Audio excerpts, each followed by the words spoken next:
So miscellaneous exercise on chapter 7, question number 19. Integrate the function. So sin inverse root x minus cos inverse root x upon sin inverse root x plus cos inverse root x. तो इसके लिए हमें property पता होना चाहिए कि sine inverse root x plus cos inverse root x, या फिर साइन का अगर आर्ग्यूमेंट कॉस के आर्ग्यूमेंट में सेम है और दोनों ऐड किए जा रहे हैं तो ये वैल्यू डायरेक्टली होती है π/2।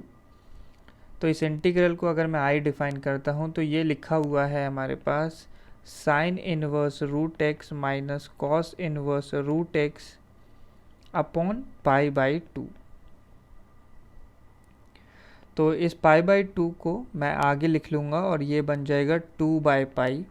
इंटीग्रल हो जाएगा sine inverse root x minus, अब कॉस इनवर्स रूट एक्स को यही इक्वेशन यूज़ करके हम लोग कॉस इनवर्स रूट एक्स को लिख सकते हैं π/2 minus sine inverse root x. तो इस चीज़ का होल dx आ जाएगा। तो ये बनता है 2/π integral, so 2 sine inverse root x minus π/2 whole dx आ जाएगा।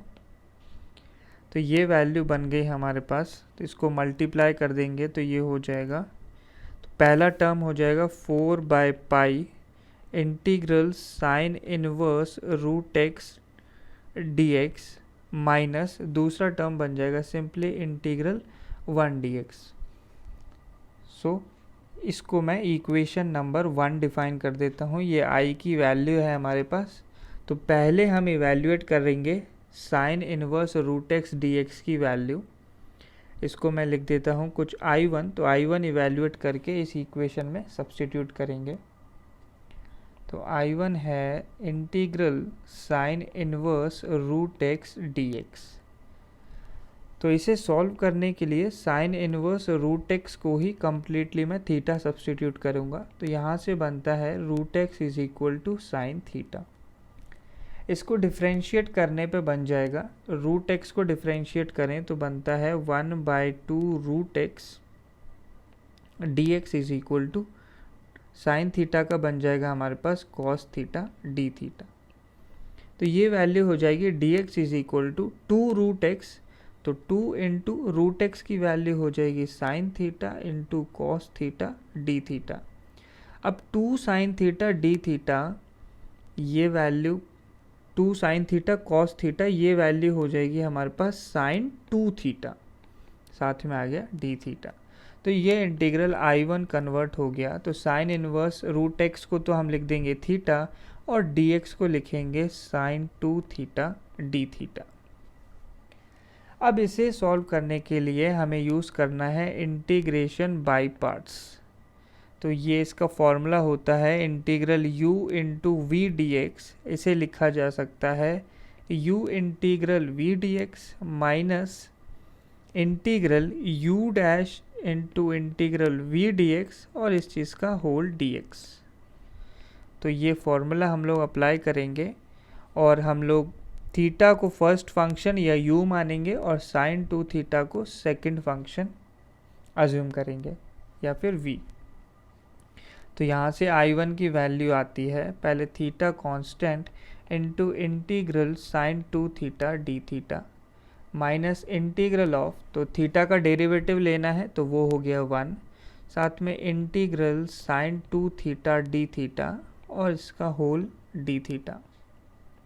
तो ये बन गया थीटा इंटू, अब साइन 2 थीटा का इंटीग्रल बनता है minus cos 2 theta upon 2 minus integral of, तो यहाँ पे भी साइन 2 थीटा का बन जाएगा minus cos 2 theta upon 2 D theta. तो ये वैल्यूज बन गई minus theta into cos 2 theta by 2, minus of minus यहाँ प्लस हो जाएगा और हाफ बाहर लिया। तो कॉस 2 थीटा का इंटीग्रल करना है तो कॉस 2 थीटा का इंटीग्रल होता है साइन 2 थीटा अपॉन 2। तो फाइनली I1 की वैल्यू आ गई minus theta into cos 2 theta by 2 plus sign 2 theta by 4। सो अब हम ये सारी वैल्यूज़ वापस रखेंगे। थीटा को हमने अज्यूम किया था sine inverse of root x, तो यहाँ से साइन थीटा की वैल्यू आई थी हमारे पास रूट एक्स। साइन थीटा की वैल्यू रूट एक्स है तो कॉस थीटा बनता है root of 1 minus sine square theta, या ये वैल्यू हो जाएगी root of 1 minus root x का होल स्क्वायर करेंगे तो एक्स। सो इनको भी हम लोग थोड़ा सिंप्लीफाई करके लिख ही देते हैं, तो minus theta into cos 2 theta को लिखा जा सकता है, ये वैल्यू बनती है 2 cos square theta minus 1 upon denominator में भी 2 है, प्लस साइन 2 थीटा को लिखा जा सकता है 2 sine theta into cos theta upon 4।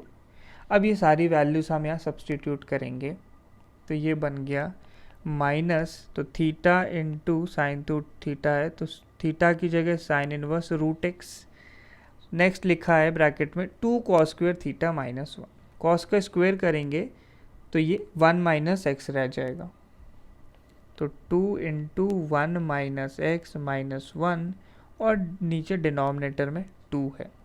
Second term है तो ये कैंसिल आउट होके 2 हो गया, और साइन थीटा और कॉस थीटा की वैल्यूज़ रखनी है, तो साइन थीटा की वैल्यू हो गई रूट एक्स और कॉस थीटा की वैल्यू हो गई रूट ऑफ 1 माइनस एक्स, और नीचे डिनोमिनेटर में आ जाएगा 2 प्लस कांस्टेंट c।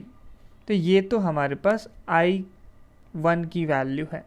I की वैल्यू हमारे पास आई थी, तो I की वैल्यू हम लोगों ने इनिशियली निकाली थी, तो 4 upon pi into I1 minus 1 dx, सो 4 upon pi into I1 minus integral 1 dx, सो हो गया 4 अपॉन पाई इंटू I1 की ये पूरी वैल्यू लिखेंगे तो minus sine inverse root x, ये ब्रैकेट सिंप्लीफाई करके हो जाएगा 2 माइनस 2x माइनस 1, तो बन गया 1 माइनस 2x अपॉन डिनोमिनेटर में आ जाएगा 2 प्लस ये दूसरा टर्म बनता है root x into root of 1 minus x upon 2। Constant को हम बाद में लिख देंगे, और 1 का इंटीग्रल किया तो ये वैल्यू आ जाएगी माइनस एक्स, और साथ में आ गया प्लस कांस्टेंट c। सो ये 4 बाय पाई से अंदर मल्टीप्लाई करेंगे तो ये 2 से कैंसिल आउट होके ये 2 बन जाएगा, तो डिनोमिनेटर में कम्प्लीटली यहाँ पाई आएगा, और इस माइनस को ब्रैकेट के हम अंदर ले लेंगे, तो फाइनली ये वैल्यू बनती है 2 इंटू, ये ब्रैकेट चेंज हो जाएगा 2x माइनस 1 में, into sine inverse root x आएगा, और डिनोमिनेटर में पूरा पाई आ जाएगा।